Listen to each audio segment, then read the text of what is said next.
Historia de la seguridad social en Honduras. La seguridad social en Honduras nace como resultado de la huelga obrera en el año de 1954, en que los trabajadores se enfrentaron valientemente contra las compañías bananeras de la costa norte. Su creación transformó la vida de miles de seres humanos que nunca habían tenido una atención médica adecuada y mucho menos una pensión al final de sus años de trabajo.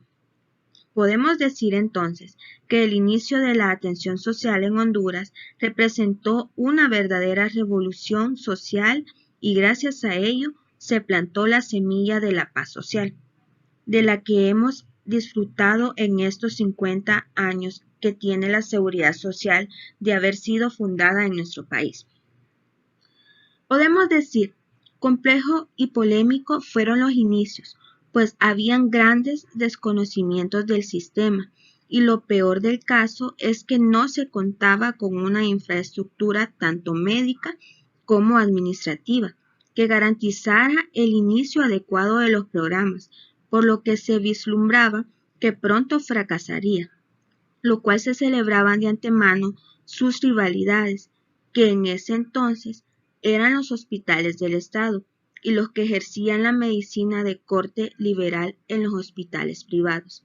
Inicialmente, el seguro era muy pequeño, pues solo abarcaba a los trabajadores de Tegucigalpa y San Pedro Sula,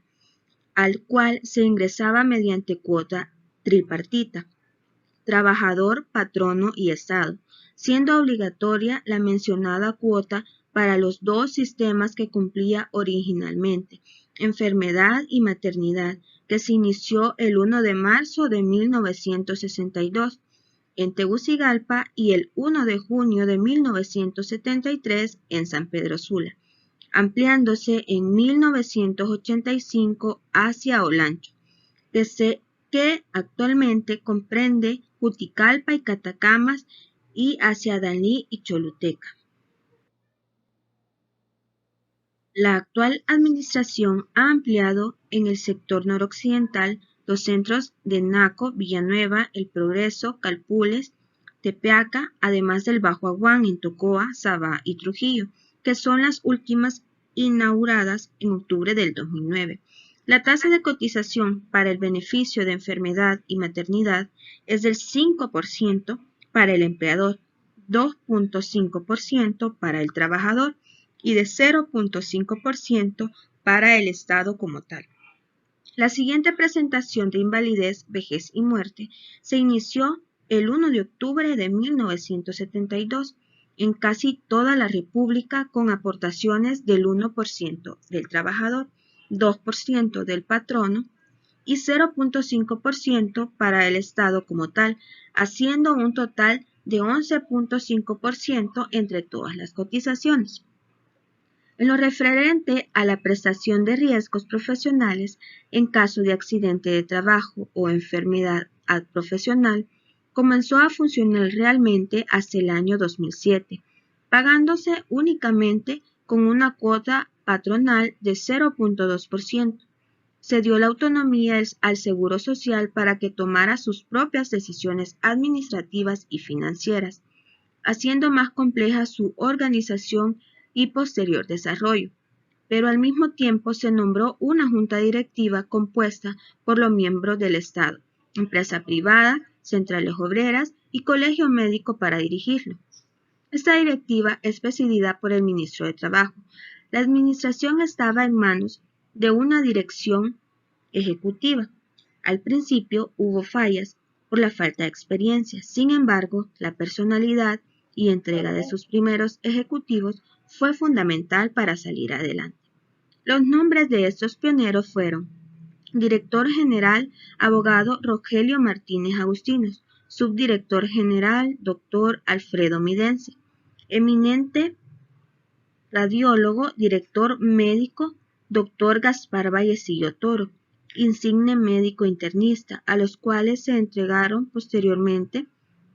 el Dr. Juan Andoni F. como director del hospital y el Dr. Joaquín Reyes Soto como jefe de la consulta externa. Como representante de la empresa privada en la junta directiva estaba el perito mercantil Roque Rivera, el doctor Ignacio Midense, connotado urólogo, como delegado del Colegio Médico, y el eminente gremialista Andrés Víctor Atriles, y Celio González, otro gran dirigente de los trabajadores en la costa norte, como delegados obreros. Durante los primeros 2 años no hubo servicios médicos adecuados debido a que los médicos no querían trabajar en el Seguro Social por miedo a que se perdiera la medicina liberal existente. Pero lo más grave era la falta de dinero que impedía tener instalaciones y equipos de primera. La directiva se dedicó a lograr una base financiera adecuada en el rubro de enfermedades y maternidad para iniciar en 1961 con instalaciones adecuadas.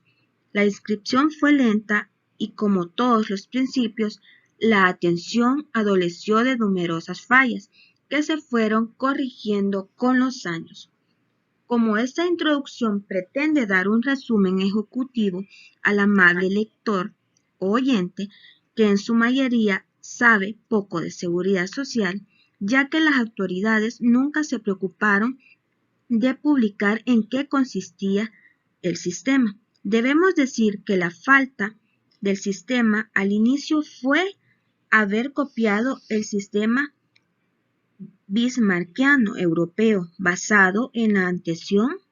de la enfermedad como base del sistema, olvidándose de la prevención, ya que estos países se habían desarrollado tanto en la industria como en la economía y había suficiente trabajo para todos. Además, eran pueblos adecuados y por lo consistente sumamente sanos, lo que da lugar a una menor necesidad de salud y soporte médico estatal. En Honduras, por el contrario, donde el Ministerio de Salud se había fundado en 1955 y contaba con pocos recursos económicos y un solo hospital en Tegucigalpa y otro en San Pedro Sula, no se podía garantizar buenos servicios para curar a los enfermos. Además, en esa época no había salubristas y tanto la promoción como la prevención eran escasas y no hubo nadie que cambiara el sistema por algo mejor y más barato, que evitara que el asegurado se enfermara lo menos posible a través de atención primaria de la salud y medicina familiar, evitándose el colapso del sistema de salud actual, donde los hospitales, tanto del Ministerio como del Seguro Social, se encuentran saturados de pacientes, la mayor parte de los cuales provienen de los pueblos circunvecinos, ya que tampoco se preveyó la emigración del campo a la ciudad.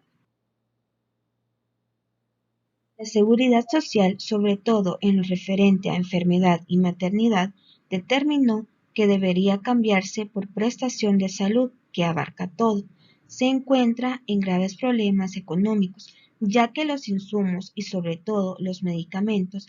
han incrementado notablemente los precios y ya para el año 2009 se observa un déficit de ingreso de cerca de 900 millones, lo cual nos obliga, de acuerdo al artículo 25 de nuestra ley, a romper los techos de cotización, procedimiento que es normal debido a que la seguridad social no es una institución de lucro, ya que atiende la salud, que no es un bien económico, sino que es un bien social que permite al ser humano ejercer su trabajo, que a la vez es su fuente de vida, tanto para él como para su familia.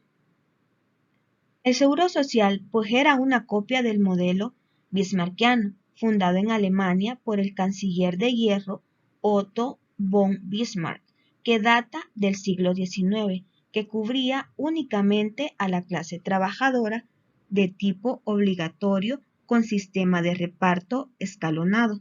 pegado en forma tripartita por obreros, patrono y Estado, de tipo clasista, y que al principio solo cubría los riesgos de trabajo y la enfermedad. Como en esa época el salario promedio era de 300 lempiras, la ley involucra a los trabajadores de mediano y bajo ingreso, los que constituirían hasta la fecha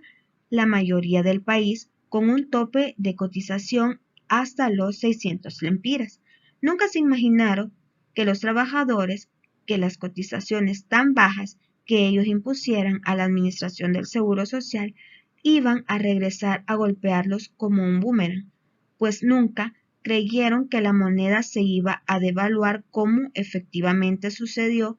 en desmedro de la asistencia médica, de la cobertura y del monto de las pensiones que eran historia. Agregado al anterior, el sistema liberal de aquel entonces se cambió por la actual globalización de la economía, la libre oferta y la demanda, que favorece el monopolio y oligopolio, el desempleo y el subempleo, la politización y la migración del campo a la ciudad. Todo lo cual nos llevó a la pobreza actual y a los grandes problemas que afronta la seguridad social cultural. Además, la seguridad social cubre otras prestaciones que varían de país a país, dependiendo de la capacidad económica de cada uno de ellos. A este respecto, en 1952 se realizó en Chile la Conferencia Internacional del Trabajo que dictó la norma mínima número 112, que en total son 9 y a las que haremos referencia en otro capítulo. Solo diremos que en Honduras no se cubren todas las prestaciones mínimas, pero sí las más importantes, diferente de la primera mitad del siglo XX, en que la preocupación se encontraba en los accidentes de trabajo. En la segunda mitad del siglo, la primacía la adquiere la prestación de enfermedad y maternidad y de vejez, invalidez y muerte, pasando a tercer lugar los accidentes profesionales. Menos afortunados han sido las prestaciones de desempleo y las asignaciones familiares. Con lo anteriormente expuesto, queda evidenciado que es impostergable reformar la institución y consideramos que los principales detonadores de la seguridad social en Honduras son los siguientes: cambios demográficos y perfil epidemiológico de la población, globalización económica y situación financiera de la institución, las exigencias sociales. En el caso de Honduras, todos estos factores se han unido y no se han contrarrestado con la generación de nuevos empleos, el incremento de los salarios y la extensión de cobertura que únicamente cubre el 23% de la población económicamente activa y solo las trabajadoras domésticas en lo referente a la población informal o independiente. Debe quedar claro que sería irresponsable no actuar, y en nuestro país deben tener por lo menos las reformas tres características fundamentales.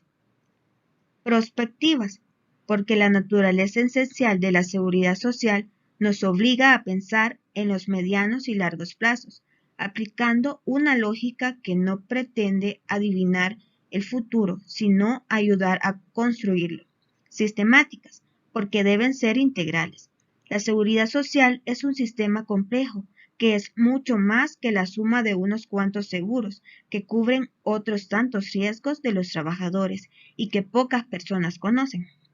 El enfoque sistemático de las reformas debe articular hacia otro del seguro subsistemas, interactuantes y hacia afuera, adaptarse dinámicamente a un complejo entorno político, económico, social, demográfico, cultural y tecnológico. Concluimos, por lo tanto, que la tercera característica de las reformas es que debe seguir siendo el plan estratégico, que ya ha sido aprobado por la Junta Directiva y donde se han detectado las oportunidades de amenazas del entorno, así como sus fortalezas y debilidades. Por último, debemos señalar que estando a punto de cumplir 50 años del más hermoso principio de la seguridad social para el trabajo hondureño, es inmensa la falta de comprensión de todos nosotros acerca de los conceptos filosóficos fundamentales de la seguridad social y por consiguiente tenemos el deber ineludible de enseñarlo a nuestro pueblo, pues la seguridad social es más grande, conquista que tiene el pueblo trabajador, y que éste lo ignore es un pecado de lesa humanidad. Así de sencillo. Muchas gracias por su atención.